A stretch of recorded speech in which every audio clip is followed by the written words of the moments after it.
ত্রিপুরার চাম্পামুড়ার মান্তু সাহার সাম্রাজ্যে থামছে না ক্রাইম ব্রাঞ্চের অভিযান।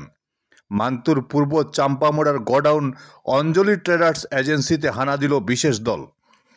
জিরানিয়া ফ্যান্সি কাণ্ডে ধৃত মান্তুর বিরুদ্ধে তদন্তের অঙ্গ হিসেবেই এই তল্লাশি। এর আগে সোমবারেও আগরতলা ও তেলিয়ামুড়াতে অভিযান চালিয়ে 2 কোটিরও বেশি টাকার মাদক উদ্ধার হয়েছিল।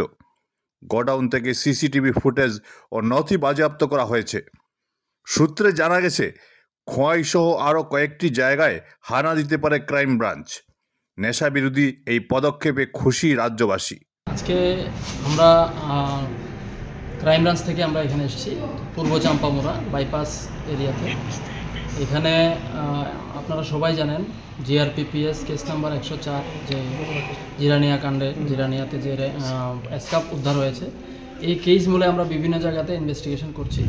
এই ইনভেস্টিগেশনের স্বার্থে আমরা মান্তেনু সাহা বলে যে একজন অ্যাকিউজড অ্যারেস্ট হয়েছে, ওনার একটা গোডাউন আছে বলে আমরা জানতে পারি ইন্টারোগেশনে।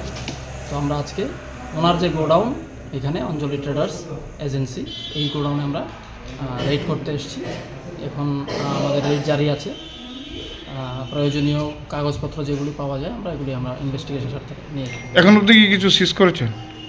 আমরা এখান থেকে কিছু ডকুমেন্টস আমরা সিজ করেছি এবং এখানে যে সিসি ক্যামেরা আছে, ডিভিআর, এগুলি আমরা নিয়ে যাব ইনভেস্টিগেশনের স্বার্থে।